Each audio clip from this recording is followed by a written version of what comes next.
Selamat datang di Tengah-Tengah channel YouTube. Saya Cici akan membacakan cerita yang ditulis oleh Wah dengan akun Twitter @wahyuaryantn dengan judul Teror di Desa KKN.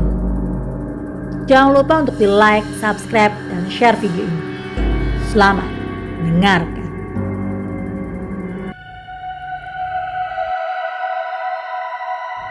Bismillahirrahmanirrahim.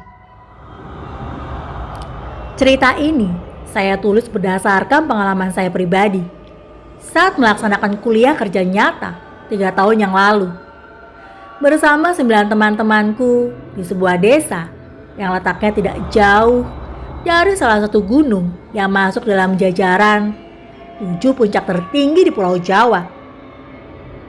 Disclaimer: seluruh nama tokoh dan latar cerita akan disamarkan dan tidak disebutkan secara gamblang demi menghindari terjadinya hal-hal yang tidak diinginkan. Jika penulis lalai menyebutnya dan ada yang merasa mengetahui, harap disimpan untuk diri sendiri saja. Dalam cerita ini, saya akan bercerita dan bertindak sebagai orang ketiga. Sebisa mungkin, saya akan ceritakan secara detail setiap kejadian kala itu. Jadi, cerita ini akan sangat panjang dan belum tahu kapan akan selesai. Menjadi mahasiswa tingkat akhir memang membutuhkan tenaga dan pikiran yang teramat sangat ekstra. Beban magang, program KKN, hingga drama skripsi pun menanti untuk dilewati. Tak terkecuali Wahyu, seorang mahasiswa yang akan masuk semester 7. Kala itu, 2018 awal, desas-desus kabar KKN mulai merebak di kalangan mahasiswa suatu kampus di salah satu kota Jawa Tengah. Yaps, itu kampusnya Wahyu. Padahal, KKN bagi mahasiswa angkatan di atasnya baru saja usai. Hal ini membuatnya penasaran.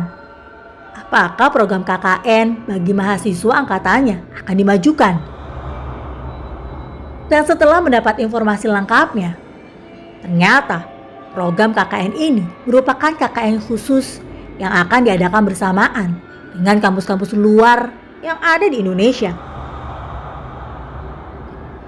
Wahyu yang pada dasarnya menyukai tantangan dan hal-hal yang baru membuatnya terpacu untuk mengikuti program KKN ini. Terlebih, program KKN ini baru pertama kali diikuti oleh kampusnya. Dan pelaksananya pun lebih awal beberapa bulan dari program KKN tahunan yang diadakan kampus. Seiring berjalannya waktu, ia yang bermodal keyakinan mengikuti segala tahapan agar bisa lolos untuk mengikuti program KKN ini. "Weh, aku lolos. Kalian bagaimana?" tanyanya pada Rama dan Kusno, kawan satu jurusannya yang juga mendaftar program KKN ini. "Aku lolos." "Aku juga lolos," jawab Rama dan Kusno bersamaan saat melihat pengumuman yang disebarkan melalui media yang dipunyai kampus. Bersama dengan kurang lebih 50-an mahasiswa diterima dalam program KKN ini. Artinya, dengan mereka semualah Wahyu akan hidup selama 40 hari lamanya di tempat yang belum pernah dikunjunginya sebelumnya.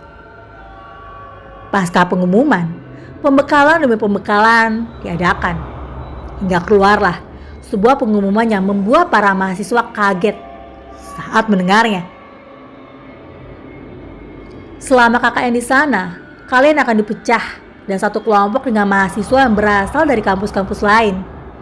Jadi kalian tidak ada yang satu kelompok. Terang salah satu dosen pembimbing bernama Pak Joko. "Berarti akan ada 50-an lebih kelompok di sana, Pak?" tanya Tiwi, mahasiswa yang juga mengikuti KKN kali ini. "Iya, benar. Jadi persiapkan diri kalian secara matang." "Kapan kelompoknya akan dibagikan, Pak?" tanya Wahyu sambil mengacungkan jarinya. Benar saja, beberapa hari setelahnya, daftar kelompok dikirim dan masuk melalui grup WhatsApp. Lantas, Wahyu mencari namanya dengan seksama. Baris demi baris terlihatnya, dari atas ke bawah. Hingga akhirnya tertulis namanya di daftar kelompok 54. Dengan nama-nama mahasiswa yang berasal dari banyak kampus. Hingga yang terjauh adalah dari Pulau Sulawesi. Tepat di hari pemberangkatan, para mahasiswa berbondong-bondong datang dengan menenteng tas berisikan peralatan yang sangat banyak sekali. Bak seorang anak yang baru diusir dari rumah. Bahkan sampai-sampai ada yang membawa bantal guling dari rumah. Bantal guling kesayangan, katanya. Udara pagi bercampur teriknya mentari menyertai keberangkatan mereka menggunakan kereta terdekat dari kota itu. Kurang lebih memakan waktu 6 jam hingga sampai di stasiun tujuan. Di sana sudah terparkir bus yang akan membawa mereka ke kampus yang akan mempertemukan seluruh peserta KKN dengan anggota kelompoknya. Di sana dilakukan lagi pembekalan selama 2 hari dan seluruh peserta disediakan penginapan yang ada di dekat wilayah kampus sana. Hai, aku sudah di sini nih. Kalian kapan sampai? Tanya Rizka, salah seorang anggota kelompok Wahyu. Aku juga sudah nih. Aku masih di bandara. Aku sebentar lagi sampai. Jawab yang lainnya di grup WhatsApp. Sementara Wahyu hanya sebatas membacanya, karena sebentar lagi ia akan sampai di sana. Setelah semuanya sampai di penginapan, Wahyu dan satu kelompoknya bersepakat akan melakukan pertemuan pertama kalinya di area penginapan. Disinilah awal cerita KKN Wahyu dan kawan sekelompoknya dimulai. Beranggotakan 10 kelompok yang terdiri dari 3 orang laki-laki dan 7 orang perempuan. Pertama Yusron, Bakti, Wahyu, Anita, Marta, Rizka Melati, Tika, Aska, dan Kalila. Dan diketuai oleh Yusron. Dari bersepuluh ini, hanya aku dan Tika yang berasal dari Jawa Tengah. Lainnya, Yusron, Melati, dan Kaila berasal dari Sulawesi. Bakti, Marta, dan Anita berasal dari Jakarta. Rizka dan Aska berasal dari Jogja. Kami semua berkenalan satu sama lain. Tapi ada satu orang perempuan yang belum terlihat batang hidungnya sampai hampir 30 menit lamanya. Ia bernama Melati.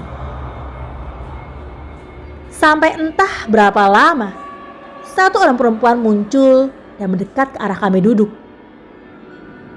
Saya Melati, ucapnya singkat dengan wajah yang datar. Oh iya, duduk di sini saja. Saya Melati dari...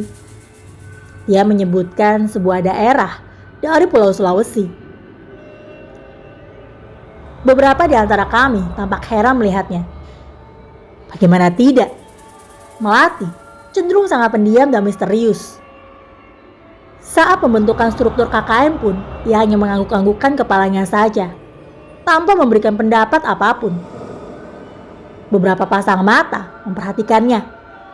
Dengan tubuh mungilnya, seakan ia memiliki hal yang orang lain tidak ketahui. Tapi apa? Di dalam pertemuan pertama ini, Wahyu dan kelompoknya merumuskan program kerja apa saja yang akan dilaksanakan selama 40 hari ke depan nanti.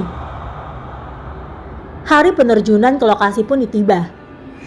Dengan segala persiapan yang ada, seluruh peserta yang jumlahnya hampir 1.000 mahasiswa dari banyak kampus yang tersebar dari segala penjuru negeri diberangkatkan dengan mobil angkutan kota yang telah disediakan. Di bawah langit mendung, angkutan menyusuri jalanan perkotaan yang tidak seramai ibu kota. Jalanan kota yang ramai perlahan berubah lenggang tatkala masuk ke kawasan pedesaan. Di sini, langit pun memberi tanda jika air akan segera dimuntahkan. Jajaran pegunungan bak tembok yang mengelilingi pun tampak dari kejauhan. "Pak, desanya masih jauh?" tanya Marta pada supir angkot berkacamata kuda yang sangat nyentrik itu.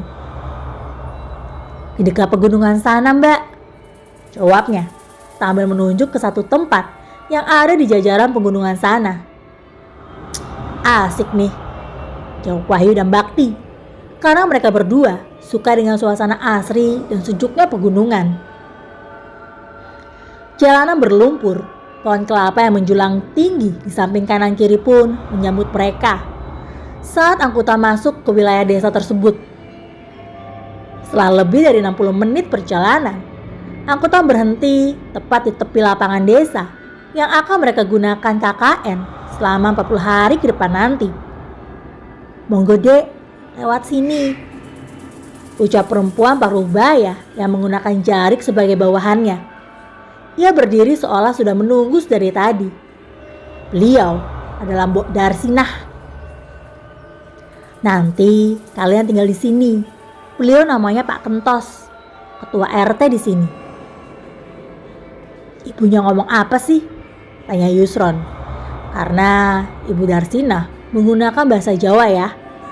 Yang Cici sudah membacanya menggunakan bahasa Indonesia.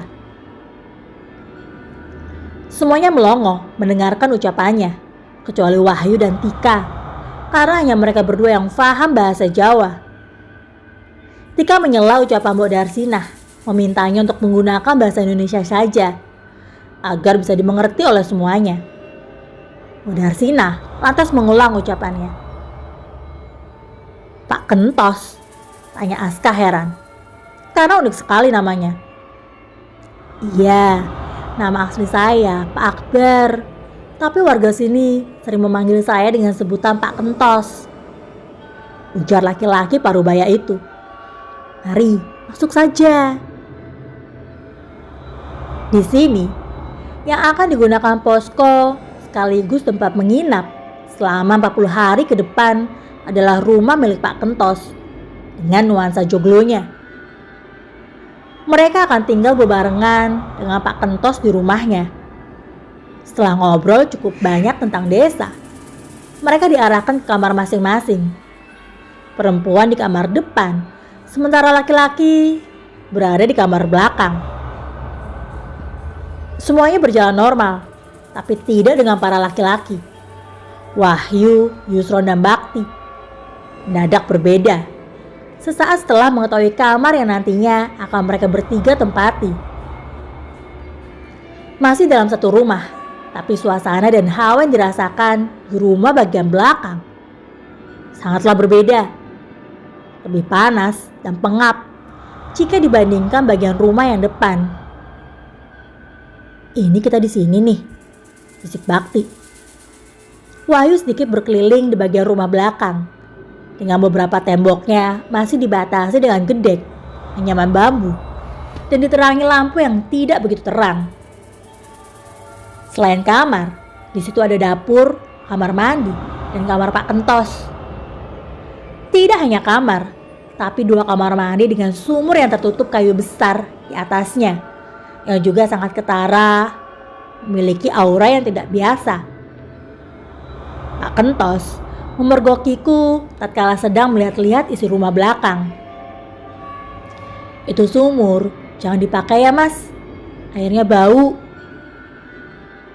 Mereka bertiga hanya mengiyakan perkataannya. Suasana di sini sangat ketara jika dirasakan. Wahyu mulai curiga dengan Pak Kentos. Sepertinya dia bukan orang sembarangan di desa ini. Malam tiba. Suasana malam di kamar benar-benar terasa janggal.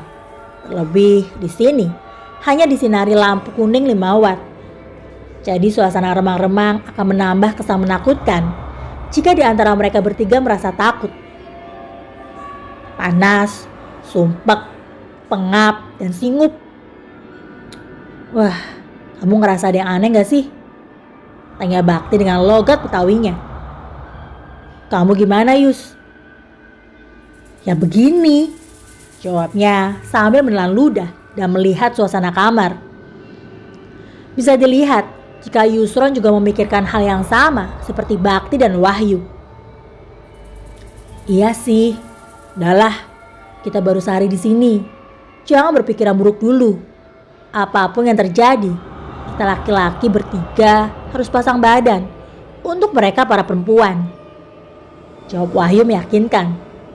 Walau sebenarnya ada keraguan tersendiri dalam hatinya saat mengatakan itu.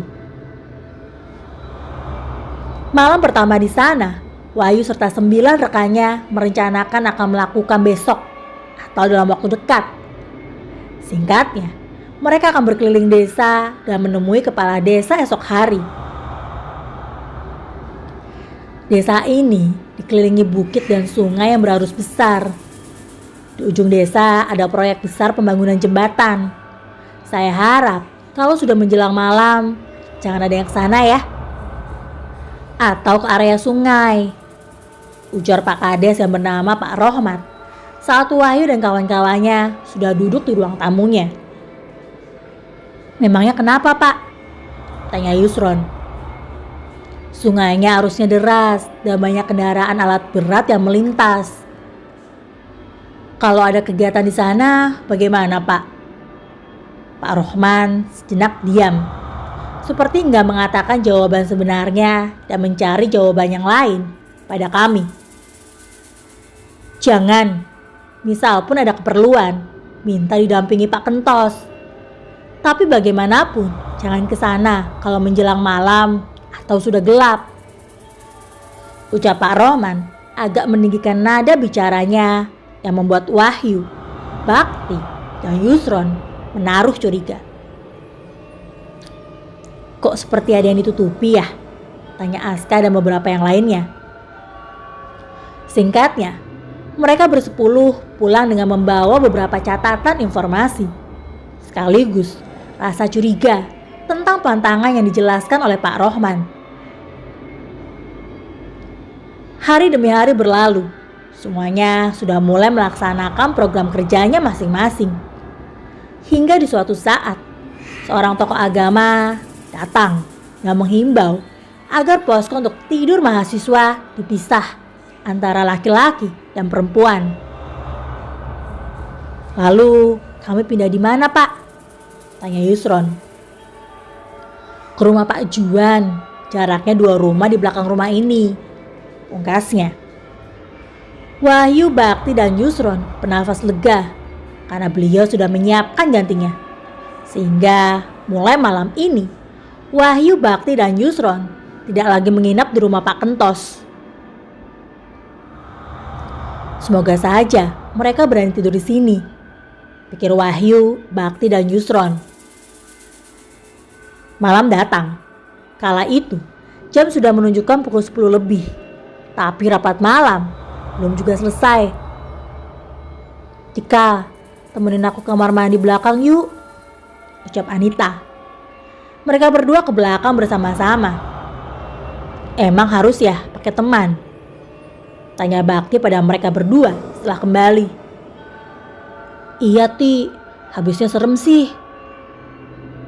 Ternyata tidak hanya para laki-laki yang menaruh rasa seram di bagian belakang rumah ini, tapi para perempuan juga. Jadi selama ini kalian kalau ke belakang gak pernah sendiri? Tanya Yusron pada semua perempuan. Semua mengangguk, tapi tidak dengan melati. Memang sejak awal, Melatilah orang yang paling susah dikenali. Karena pribadinya yang pendiam dan sedikit bicara, sehingga membuat sosoknya menjadi seorang perempuan yang misterius. Hingga beberapa hari di sana, Melati masih menjadi pribadi yang misterius. Tidak semua di antara kami bisa bertahan lama saat mengobrol dengannya. Masalah program kerja saja, jika tidak ditanya, ia akan melakukannya sendirian. Kalau perlu bantuan, bilang saja Mel. Terang Yusron pada Melati di suatu waktu. Tapi dari awal, yang kerap bersamanya adalah Rizka. Jadi Rizkalah yang kerap membantu Melati. Di suatu malam, di minggu kedua, di antara nyenyaknya tidur malam, Melati bangun dari tidurnya. Ia merasa sakit sekali di bagian perutnya, sehingga membuatnya ingin buang air besar. Dengan mata yang masih sembab, ia bangun dan melangkah melewati Rizka dan Kayla yang tidur di sampingnya. Kala itu, jam menunjukkan pukul 1 dini hari. Tak ada rasa ragu yang timbul di hati Melati saat hendak ke kamar mandi dini hari dan seorang diri. Cahaya lampu yang remang-remang menyinari langkahnya. Di dalam kamarnya, Pak Kentos masih tenggelam di mimpi tidur malamnya. Terdengar dari luar suara dengkurannya oleh Melati. Singkat cerita, Melati pun masuk ke dalam kamar mandi. Belum lama ia berada di dalam. Tiba-tiba, Melati mendengar suara langkah kaki yang sangat pelan, disertai suara lirih yang terdengar seperti suara perempuan. Antara takut dan kaget, Melati berteriak kecil, memanggil teman-temannya dari dalam. "Rizka, kaliankah itu?" Hingga beberapa kali, tapi tidak juga mendapatkan jawaban. "Anita, Marta, Aska." Ia pun turut memanggil semua teman perempuannya. Tapi tidak juga mendapatkan jawaban. Sejak ini, Melati menyudahi dan membersihkan badannya. "Bapak," panggilnya. Karena semua temannya sudah dipanggil, tapi tidak ada jawaban. Kali ini, sambil menempelkan telinganya ke pintu kamar mandi. Tapi lagi-lagi hanya hening yang ada. Tak ada balasan dari suara panggilan Melati dari balik pintu kamar mandi. Kini jantungnya makin berdegup kencang. Baru saja ingin membuka pintu untuk menyudahi ketegangan malam itu.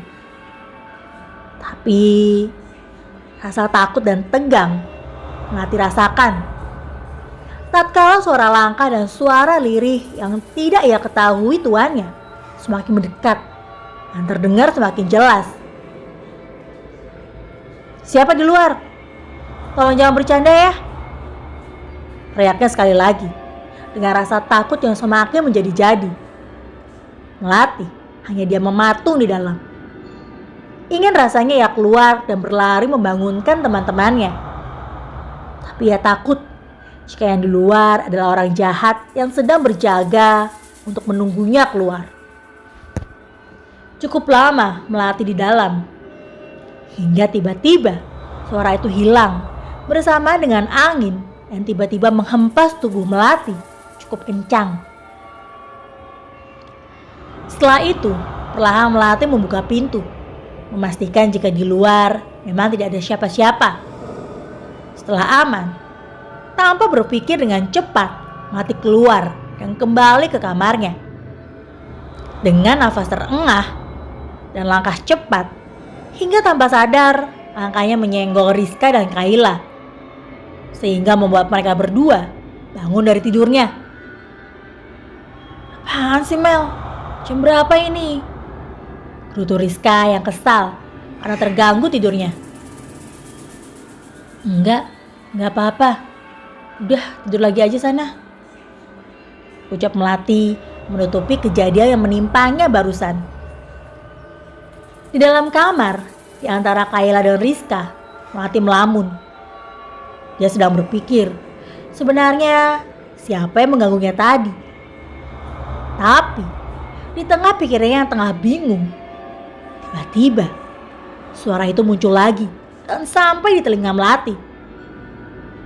Tapi kali ini lebih jelas dari saat ia berada di dalam kamar mandi. Suara lirih itu kian lama kian jelas. Pintu kamar yang ternyata tidak ditutup rapat olehnya membuat Melati bisa melihat keadaan di luar dengan sangat jelas. Tidak kehabisan akal. Dengan kain kerudungnya, Melati menutup dua matanya sampai menyisakan sedikit celah agar dia bisa melihat di antara kainnya itu. Ia melihat nenek-nenek tua mengenakan kebaya putih sedang berjalan dari arah dapur ke kamar mandi dengan kaki yang diseret sambil mengeluarkan suara lirih dari mulutnya. Tapi Melati hanya melihatnya dari samping sehingga belum jelas bagaimana wujud wajahnya. Dengan cepat Melati menutup matanya rapat-rapat dan membelakangi pintu agar pemandangan menyeramkan itu tidak lagi menghantui penglihatannya. Sampai beberapa saat, suara itu menghilang lagi dengan sendirinya. Sementara, Melati masih susah untuk kembali memejamkan matanya setelah apa yang ditemuinya malam ini. Allahu Akbar, Allahu Akbar. Suara azan berkumandang. Tandanya, subuh sudah datang. Satu persatu seisi rumah bangun. Mel, sudah bangun toh? Ucap Kayla saat baru saja bangun dari tidurnya. Loh, kamu belum tidur? Ucapnya lagi. Setelah memperhatikan mata Melati yang masih segar. Tidak seperti orang yang bangun tidur. Setelah bangun tadi, aku gak bisa tidur lagi. Memangnya kamu memikirkan apa? Gak apa-apa, hanya gak bisa tidur aja. Jawab Melati yang masih tidak ingin cerita tentang kejadian yang menimpanya semalam. Bahkan pada Rizka, teman yang kerap bersamanya. Paginya, setelah sarapan dan setelah beberapa anak melaksanakan program kerja di sekolah, Pak Kentos mengatakan akan mengajak anak-anak ke sungai ujung desa di dekat proyek pembangunan jembatan sana. Belum terlalu siang, kurang lebih jam 10.30. Jarak ke sana sebenarnya tidak jauh jika ditempuh dengan kendaraan atau sepeda. Dengan berjalan kaki pun bisa, hanya saja akan menghabiskan waktu yang cukup lama, sekitar 30 menit jika menempuhnya dengan jalan kaki. Beberapa anak pun teringat dengan perkataan Pak Rohmat soal tempat itu. Bukankah itu tempat yang dimaksud Pak Kades ya? Tanya Bakti dan Wahyu. Kayaknya sih iya. Tapi ini kan siang, jadi ya nggak masalah jika kita ke sana. Celutuk Yusron. Singkatnya, kendaraan berhenti di sebuah tanah lapang dengan 3 gubuk bambu yang telah berdiri kokoh di atasnya. Ya, kita sudah sampai ya, ujar Pak Kentos. Tidak semisterius yang dikatakan Pak Kades. Wahyu dan teman-temannya malah merasakan jika tempat ini alami dan asri, dengan latar pegunungan dan sungai besar di dekatnya. Semilir angin pun sejuk jika dirasakan di atas gubuk bambu. Serta tak jauh dari situ tampak proyek jembatan yang dikatakan oleh Pak Kades. Jembatan yang dibangun dengan bongkahan besi besar yang nampaknya akan menjadi ikonis desa ini jika jembatan itu selesai digarap. Jam segini saja sejuk, apalagi kalau sore ya, terang Rizka. Semua anak mengiyakan ucapannya.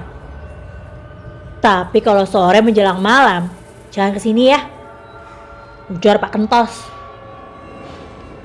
Memangnya kenapa Pak? Kata Pak Kades juga begitu. Padahal tempat ini sejuk, apalagi kalau sore, ucap Bakti.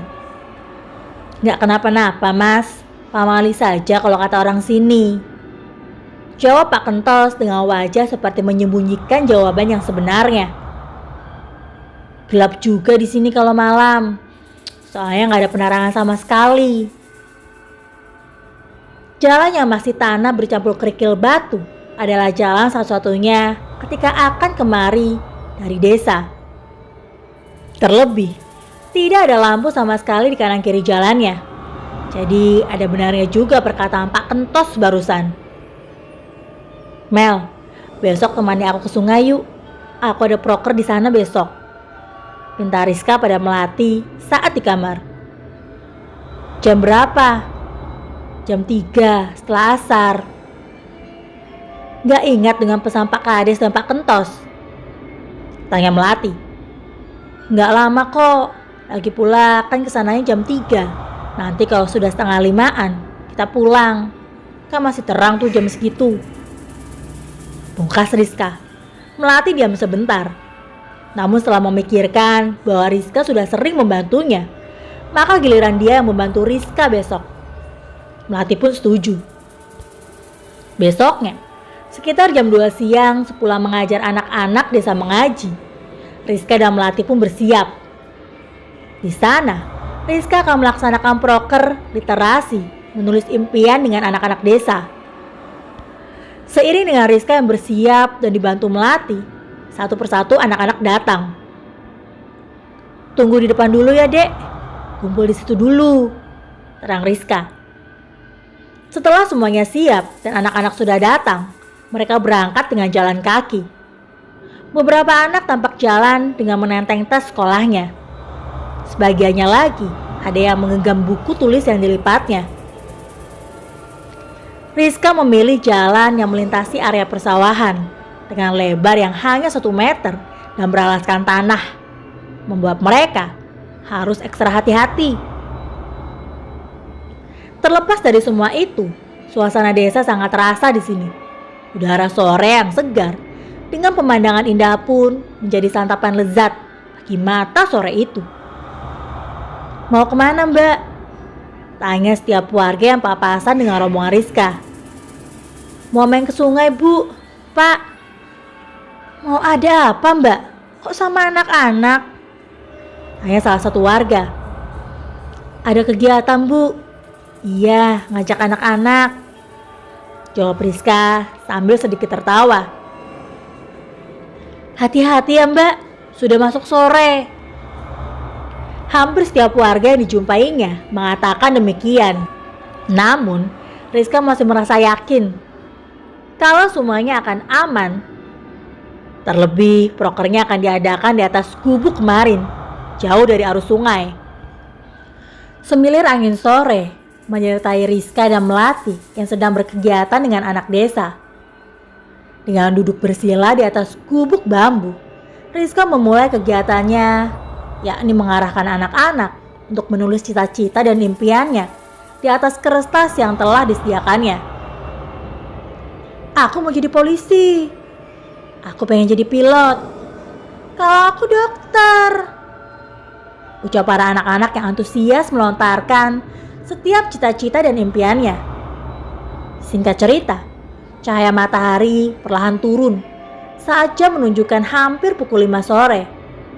Sesuai pesan Pak Rohmat, lantas Rizka yang dibantu Melati mencukupi kegiatannya dan bergegas pulang. Anak-anak pulang dengan riang dan senyum yang mekar di wajahnya. Namun, di antara suasana yang sedang gembira, tiba-tiba hal janggal datang dan merubah suasana seketika. Bagaimana tidak, saat Rizka tengah bercanda dengan anak-anak, tiba-tiba Rizka mendapati Melati yang berjalan lebih dulu, malah berlawanan arah dengan jalan pulang. Anehnya, langkahnya tertuju pada lahan kosong dekat sungai. Yang di sana juga berdiri tegak beberapa pohon kelapa. Dek, sebentar, ucap Rizka pada anak-anak yang berjalan mendahulinya. Rizka diam sejenak, melihat Melati. Mel, kamu cari apa? Mel, kamu cari apa? Itu, sana, jawabnya. Rizka bingung dengan yang dimaksudnya. Mel, gak ada apa-apa di sana. Kali ini, tidak sepatah kata pun keluar dari mulut Melati. Melihat itu, Rizka ditemani beberapa anak-anak mengejar Melati yang kian menjauh. Hei, hentak Rizka sambil menepuk bahu Melati. Melati pun terperanjat. Kenapa Riz?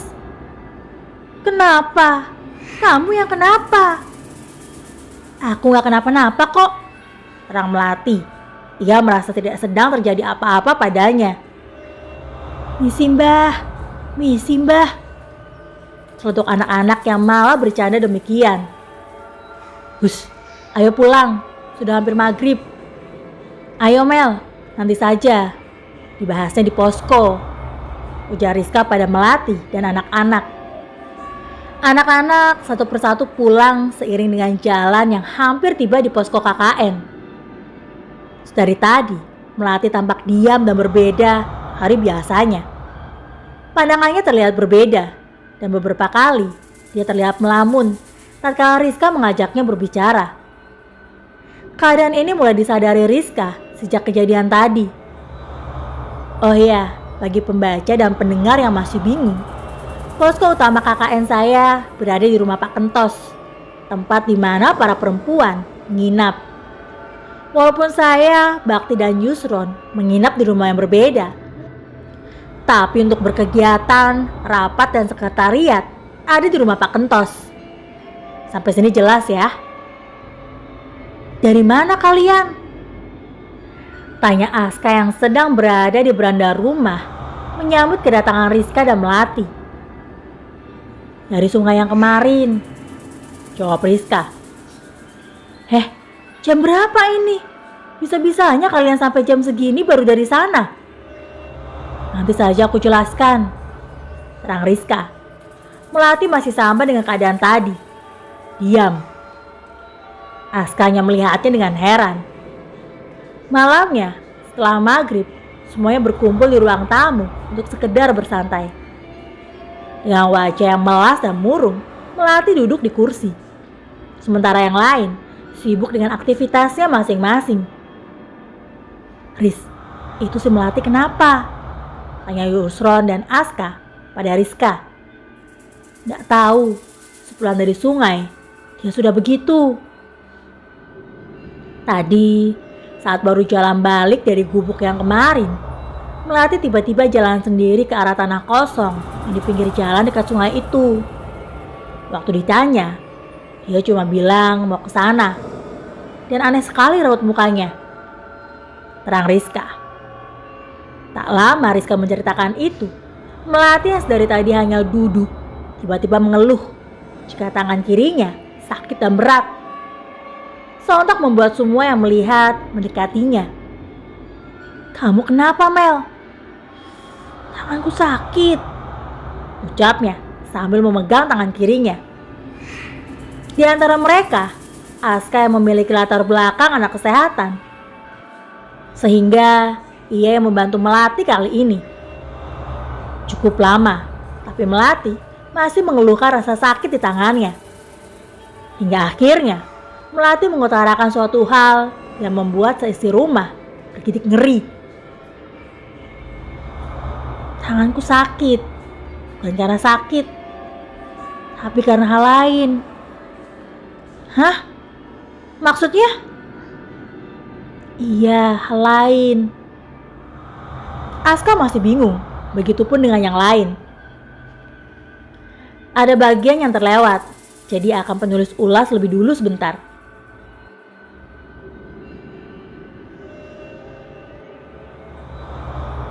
Saat maghrib, semuanya biasanya melaksanakannya di musola dekat rumah. Semua bersiap dan wudhu di rumah.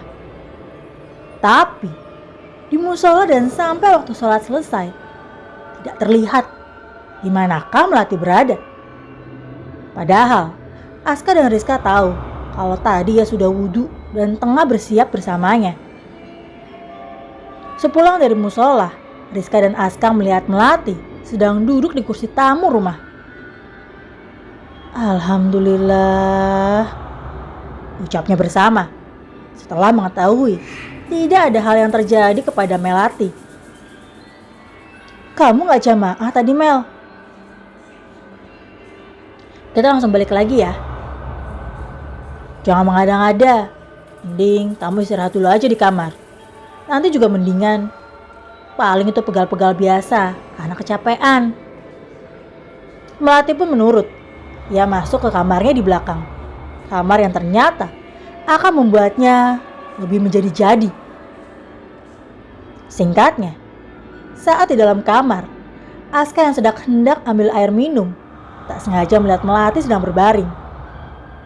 Tapi dengan air matanya yang mengalir. Melati, Melati. Teman-temannya menghampiri Melati. Sontak, semua berbondong-bondong menghampirinya. Para perempuan masuk ke dalam kamarnya dan membantu menenangkannya. Saat ditanya ada hal apa yang menimpanya, ia hanya diam dan terus menangis. Pandangannya kosong, dengan mata yang memerah. Kaki dan tangannya yang sangat dingin membuat Aska dan semua perempuan kebingungan. Apa yang harus dilakukannya? Sementara Wahyu, Yusron dan Bakti hanya mengarahkan dari pintu kamar, sebisa mungkin agar para perempuan yang menanganinya. Segala upaya sudah dilakukan. Membaluri badannya dengan minyak angin, memijit tangannya yang katanya sakit, hingga memberinya air minum hangat. Tapi semuanya percuma. Air matanya terus mengalir, dengan matanya yang terus terpaku menatap langit-langit rumah. Assalamualaikum, ucap Pak Kentos yang baru saja pulang ke rumah dan memecah ketegangan. Ia bingung melihat raut muka anak-anak yang sedang tegang. Kenapa ini? Ada apa? Ini Pak, Melati. Kenapa dia? Rizka pun menjelaskan kejadiannya secara runtut. Seakan paham, Pak Kentos mengambil sesuatu dari kamarnya yang tidak seorang pun tahu apa yang diambilnya. Melati, kamu kenapa? Tanya Pak Kentos. Melati hanya diam dan terus menangis. Tolong kalian bantu Bapak ya, pegangin Melati, ucap Pak Kentos pada Aska dan Kaila. Pak Kentos mulai melancarkan aksinya. Ia mulai merapalkan sesuatu yang tak seorang pun tahu apa yang dibacanya. Di luar dugaan, rapalannya beraksi. Melati yang dari tadi diam dan menangis, sekarang mulai berontak. Melati semakin menangis. Aska dan Kaila yang memeganginya terlihat ketakutan. Karena mungkin kejadian seperti ini baru pertama kali mereka berdua lihat. Selang beberapa saat, Udah pergi anaknya, ucap Pak Kentos. Emangnya Melati kenapa Pak? Ada yang ngikut dari sana. Siapa Pak? Tidak perlu tahu, kan Bapak sudah bilang jangan ke sana kalau menjelang malam. Tadi saya sudah selesai jam 5 kurang Pak, dan sudah jalan pulang. Tapi Melati begini waktu jalan pulang. Rizka mencoba menjelaskan lagi. Gak perlu takut, Melati tidak akan diapa-apakan, hanya diikuti saja. Yang terpenting, Melati jangan dibiarkan sendirian. Harus ada yang menemaninya. Takutnya mereka datang lagi, ucap Pak Kentos. Sejak kejadian ini, Rizka dan Aska menjadi takut saat hendak tidur bertiga dengan Melati di kamar belakang. Sejak itu pula, mereka bertiga tidur di kamar depan lagi bersama dengan yang lainnya. Semakin hari, Melati menjadi pribadi yang semakin menakutkan. Lebih sering diam dan melamun. Beberapa kali para perempuan melihatnya mengeluh, tangannya kesakitan dan menangis lagi. Hingga di suatu hari, saat Melati dan Aska sedang bersantai di depan rumah, secara singkat, Melati menceritakan sesuatu hal yang datang saat ia pulang dari sungai. Sementara Rizka tidak melihatnya sore itu. Di atas lapang tepi jalan, ada sesuatu hal yang menarik pandangan Melati. Dari tempatnya berdiri, ia melihat 3 orang anak-anak, 2 perempuan dan 1 laki-laki yang melambaikan tangannya kepadanya. Mereka bertiga mengajaknya bermain katanya. Mereka mengikutiku sampai rumah. Bahkan saat masih di jalan, salah satu di antara mereka menarikku hingga jatuh. Rizka yang tidak tahu mengira aku jatuh karena terpeleset atau tersandung. Padahal tidak. Terang Melati. Aska hanya mengangguk-angguk mendengarkan ceritanya. Tapi di tengah percakapan, dia datang lagi. ujar Melati tiba-tiba. Melati berusaha tenang, tapi tidak dengan Aska. Dia bingung, karena hanya ada mereka berdua saja di rumah. Aska semakin kacau saat Melati mengatakan jika sosok anak itu ada di belakangnya dan membuat Melati tidak berani melihat ke arah Aska. Aska diam mematung karena sedang ada makhluk lain yang tak bisa dia lihat dan sekarang ada di belakangnya. Di sisi lain, Aska melihat Melati perlahan berubah. Matanya memerah dan tatapannya berubah tajam. Di situasi ini, Aska bisa menilai jika ini sudah bukan Melati temannya lagi.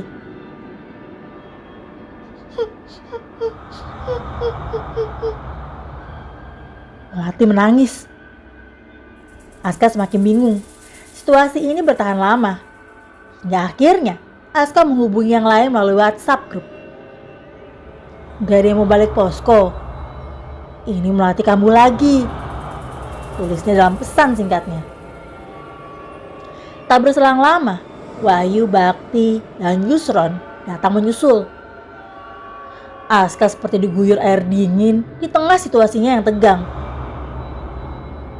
Kenapa Melati, Kak? Tanya Bakti. Ini Mel, tiduran di kamar aja ya, ajak Aska. Mereka semua bingung harus melakukan apa pada Melati. Mencoba mendoakannya dengan rapalan-rapalan doa pun sudah. Tapi Melati masih belum menunjukkan perubahan. Malah tangisnya semakin menjadi-jadi.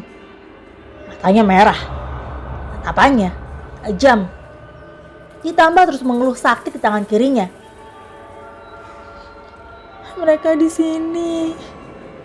Mereka datang lagi. Tolong aku. Ucapnya membuat Aska, Yusron, Bakti dan Wahyu bergidik ngeri. Bawa ke dalam. Jangan sampai ada warga yang melihat ini, ucap Yusron. Setelah di dalam, Melati didudukan ditemani Aska di sampingnya. Hingga sore hari, semua sudah ada di rumah, tapi tidak dengan Pak Kentos. Di mana dia? Melati sedang perlu bantuannya. Wahyu, Bakti dan Yusron mencoba mencarinya, tapi tak juga menemukan keberadaannya. Saat senja akan dilumat oleh gelapnya malam, mereka bertiga pulang dengan tangan hampa. Tapi baru tiba di depan rumah, Pak Kentos datang dari belakang. Aneh dan kebetulan sekali. Dari mana, Pak? Kami cari Bapak kemana-mana gak ada, ujar Wahyu. Emang kenapa, Yu? Melati, Pak. Tanpa menjawab, Pak Kentos bergegas masuk dan menghampiri Melati yang masih terus menangis. Seperti yang dilakukannya kemarin, Pak Kentos berhasil mengusir sosok yang mengikuti Melati. Mereka datang lagi, yang kemarin. Lalu bagaimana, Pak? Tanya Aska. Kita tunggu saja besok. Kalau mereka datang lagi, nanti Bapak coba pikirkan jalan keluarnya. Hari berlalu. Tidak ada perubahan pada Melati.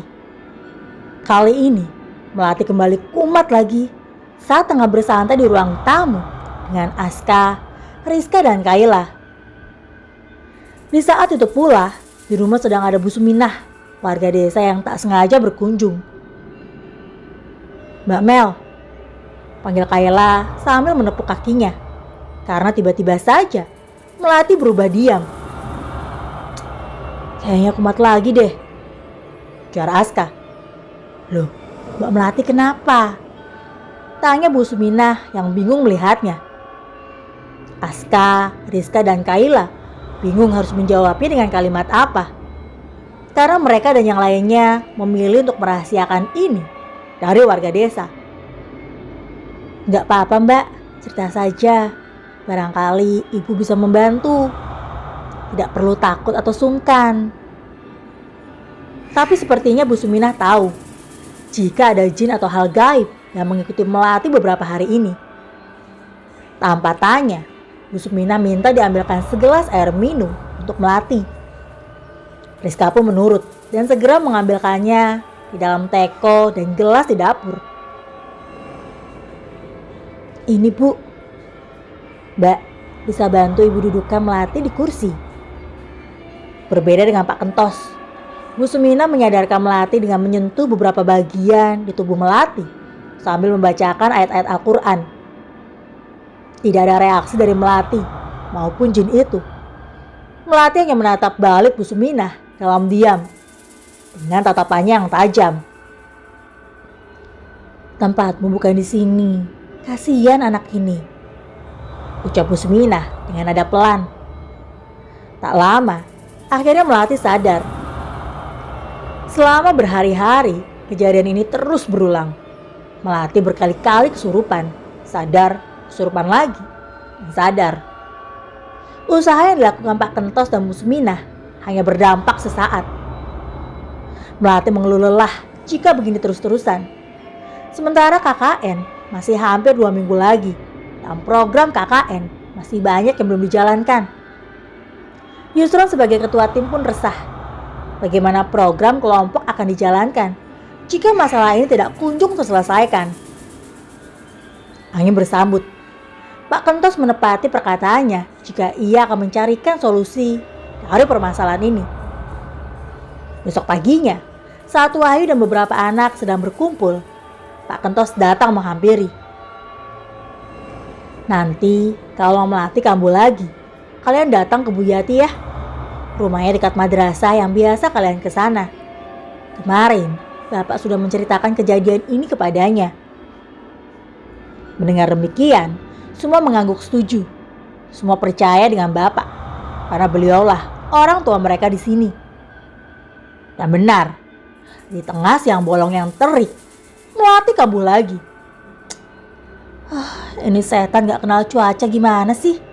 Siang begini masih saja datang. Gerutu Bakti kesal. Mengetahui itu, Aska dan Bakti langsung menuju rumah Bu Yati untuk meminta pertolongannya. Assalamualaikum, ucap salam Bakti saat sampai di pelataran rumah Bu Yati. Waalaikumsalam. Oh, adik-adik KKN, ada apa? Ucap perempuan parubaya itu. Begini Bu, kami diberitahu Bapak mau minta tolong. Teman saya lagi kerasukan Bu. Astagfirullah. Ya sudah, mari cepat ke sana. Kemarin Pak Kentos sudah cerita. Bakti, kamu jalan ya, biar aku sama Bu Aisyah. Di rumah, Rizka dan Kaila sedang memagangi Melati agar tidak pergi. Di situ ada Pak Kentos yang juga menemaninya. Cuaca yang panas bertambah panas tatkala jin yang di tubuh Melati berontak saat Bu Aisyah membacakannya ayat suci Al-Quran. Sangat sulit dijelaskan dengan kata-kata metode yang digunakannya untuk menyadarkan Melati. Tapi itu cukup membuat seisi ruangan ngeri saat melihatnya. Kecuali Pak Kentos, karena sudah tidak asing lagi hal begini baginya. Melati tampak diam sambil menangis, menahan gejolak yang ada dalam dirinya. Ya Allah, astagfirullah.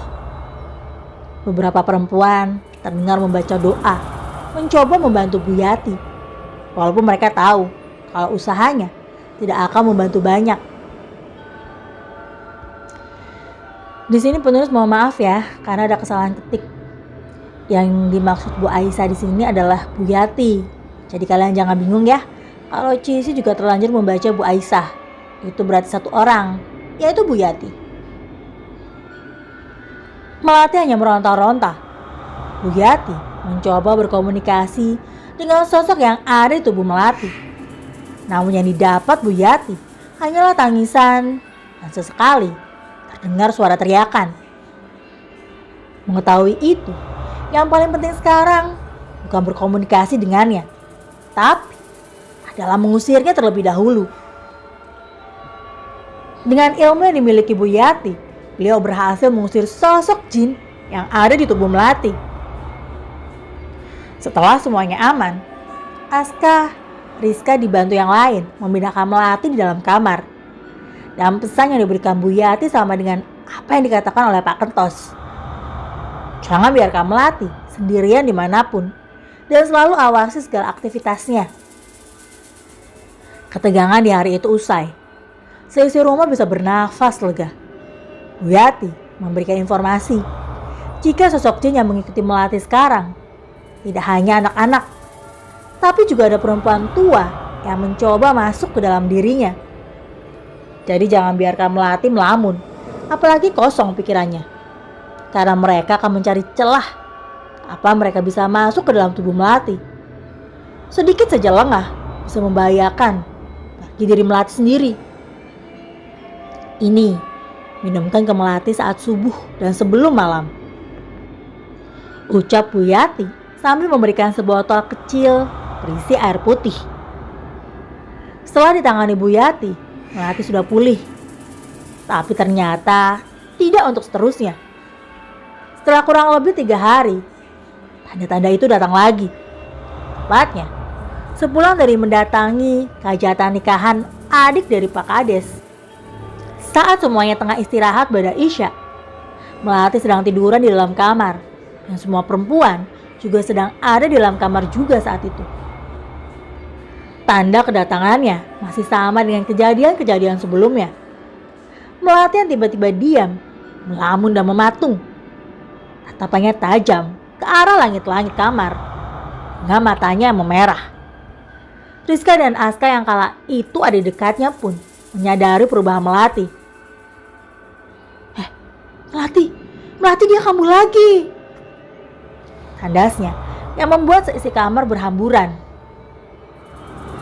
Di tengah ketegangan yang datang tiba-tiba, Aska teringat dengan air yang diberikan Bu Yati. Diminumkan air dari Bu Yati, Riz, seru Aska. Setelah diminumkannya, Melati sedikit sadar. Saat itu, ia minta dibantu untuk keluar kamar. Katanya mereka datang lagi dan ada di dalam kamar ini. Dibantu Rizka, Aska dan yang lainnya, Melati didudukan di ruang tamu.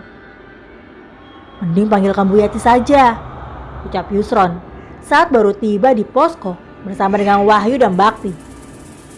Semuanya setuju. Di situ mereka membagi tugas, menjaga Melati, menjemput Bu Yati, dan mencari Pak Kentos yang sedang pergi. Mereka masih di sini.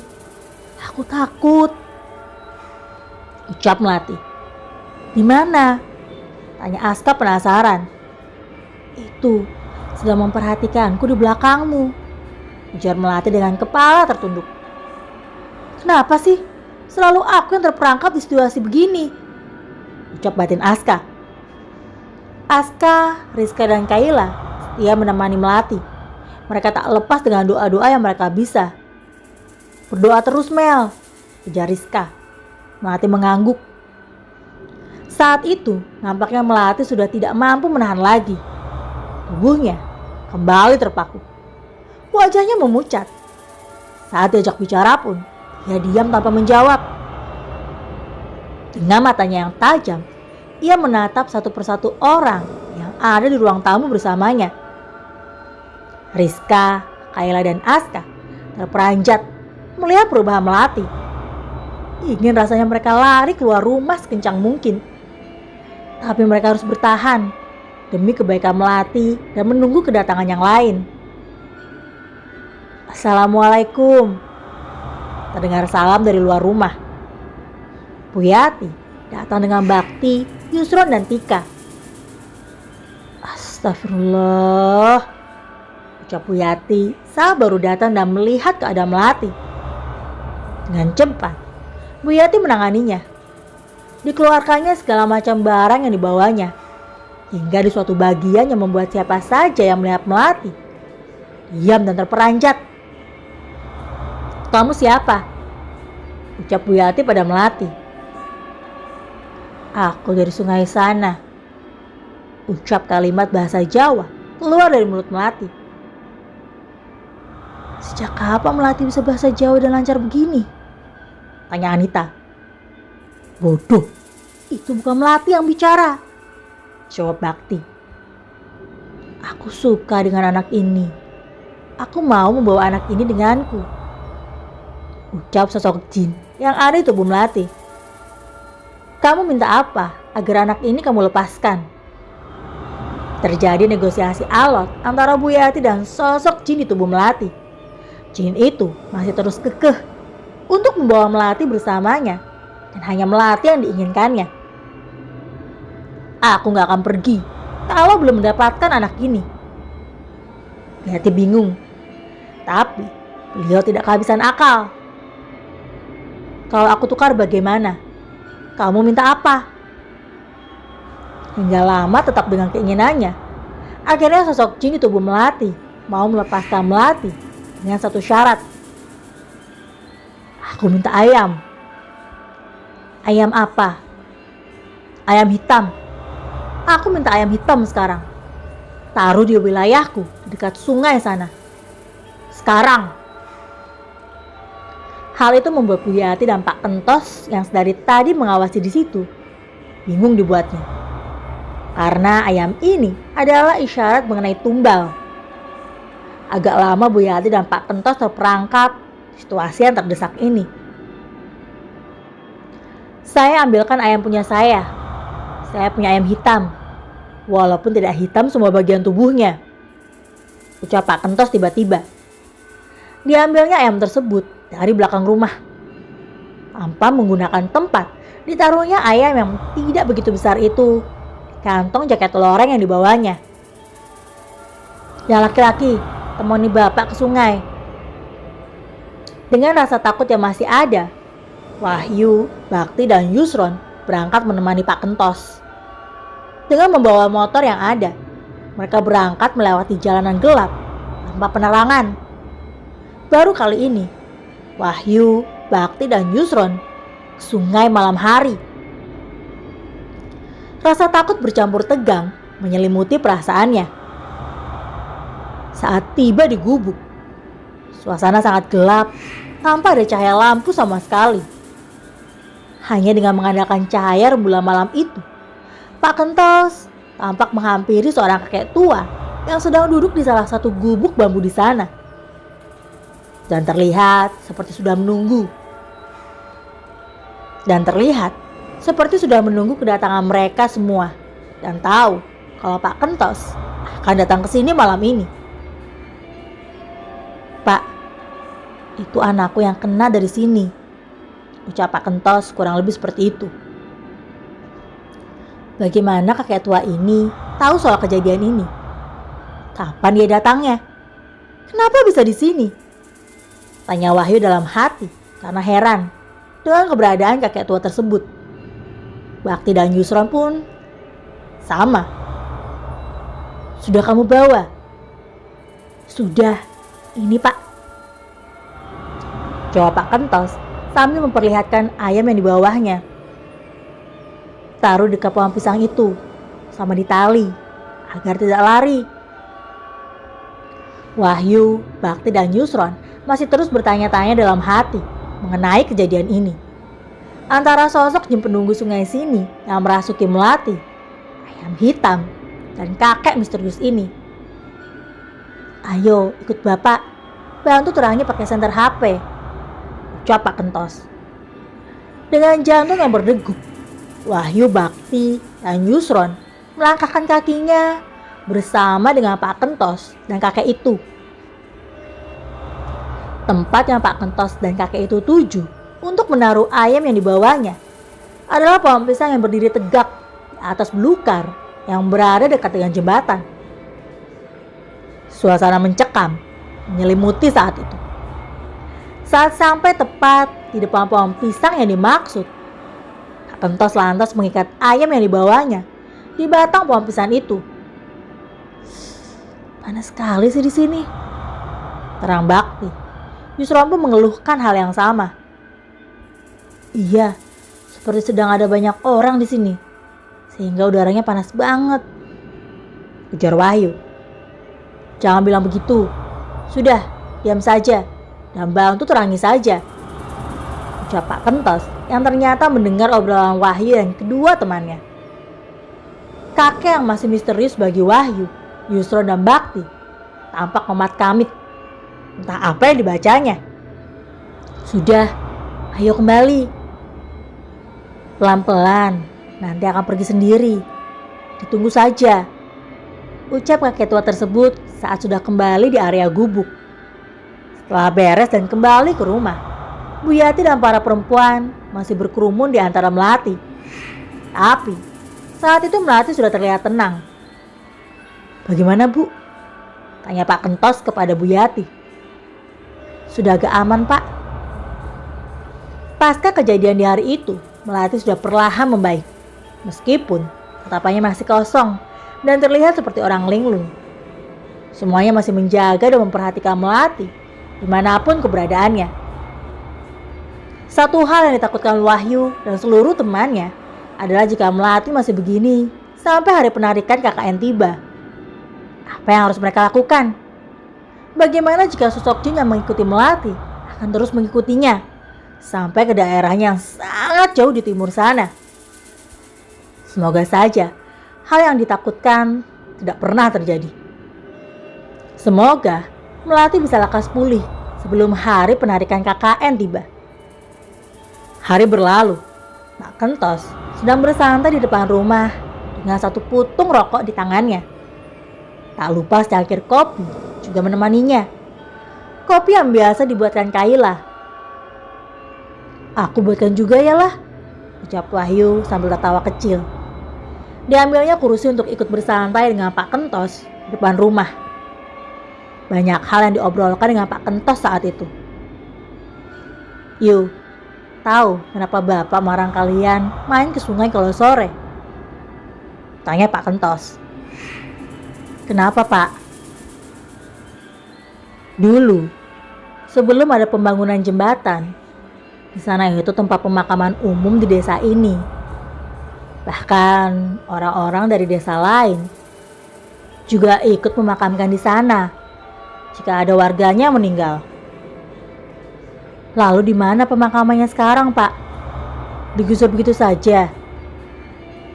Tidak digusur, tapi dipindah. Hah? Bagaimana caranya, Pak? Waktu itu ada banyak orang yang terlibat memindahkan. Semuanya dipindahkan. Tulang belulang begitu yang dipindahkan, Pak. Ya, tidak hanya itu. Yang tidak terlihat pun juga dipindah. Dan memindahkan yang tidak terlihat itu yang sangat sulit. Perlu usaha ekstra. Karena ada beberapa makam yang tidak bisa dipindahkan. Walaupun akhirnya juga bisa dipindahkan. Saat itu banyak sekali melibatkan orang-orang yang memiliki banyak ilmu. Dan pemakaman yang baru ada di utara desa, yang kamu dan teman-temanmu tahu sekarang. Makanya Bapak nggak pingin kalian ke sana kalau menjelang malam.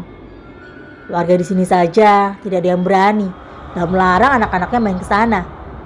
Apalagi kalian yang bukan warga sini. Rentan tertimpa hal-hal yang tidak diinginkan. Contohnya seperti sekarang yang sedang menimpa Melati. Dulu pemakamannya tepatnya di sebelah mana, Pak? Di tempat yang sekarang dibangun gubuk bambu hingga jalan yang akan memasuki jembatan. Pembangunan jembatan itu juga sudah memakan korban. Waktu itu sudah ada satu pekerjanya yang dicor hidup-hidup di tiang beton di bawah jembatan. Semua pekerjanya tidak ada yang tahu. Yang mereka tahu, dia berhenti bekerja dan pulang ke kampung halamannya. Lalu, bagaimana Bapak bisa tahu? Ya hanya segelintir orang saja yang tahu tentang masalah ini. Termasuk kamu yang baru Bapak beritahu. Karena temamu ada yang sudah begini. Fakta ini tentu membuat Wahyu terkejut mendengarnya. Lantas saja Pak Kentos, Pak Kades, hingga warga memperingatkannya dan teman-temannya untuk tidak ke area sungai menjelang malam. Ternyata ini akar sebabnya. Kenapa tidak memberitahu sejak awal, Pak? Kalau sejak awal mungkin Melati tidak begini. Bapak tidak ingin membuat kalian takut KKN di sini. Karena baru kali ini terjadi masalah seperti ini. Di sini sudah kerap dipakai KKN, tapi tidak ada yang tertimpa masalah seperti kalian. Ini pertama kalinya, pungkas Pak Kentos. Menjelang hari-hari penarikan, tidak ada tanda-tanda kalau Melati akan kambuh lagi. Sosok Jin yang mengikuti Melati pun tidak muncul lagi hingga hari penarikan KKN tiba. Tapi setelah kejadian itu, tatapan Melati masih terlihat linglung. Di hari penarikan, Wahyu dan seluruh teman-temannya berpamitan dengan Pak Kentos, Pak Rohmat selaku kades, dan beberapa warga desa. Isak tangis melepas kepergian mereka kembali ke daerahnya masing-masing. Setelah semuanya kembali ke daerahnya, hanya beberapa saja yang masih menjaga komunikasi hingga sekarang. Dan Melati, ia tidak lagi mengeluhkan tentang masalah yang ditimpanya di daerahnya sana. Semuanya lega kalau Melati bisa kembali ke daerahnya tanpa membawa hal apapun kecuali kenangan dan barang bawaannya. Dan tidak lama dari KKN, Melati sudah menikah dan sekarang sudah dikaruniai seorang anak. Hingga sekarang, cerita ini menjadi kenangan tersendiri bagi Wahyu dan semua teman-temannya. Jika ada yang mengetahui tentang lokasi yang menjadi latar dari cerita ini, sekali lagi, penulis memohon untuk disimpan untuk diri sendiri saja. Ceritanya selesai sampai di sini. Terima kasih kepada penulis yang sudah menuliskan cerita yang luar biasa ini.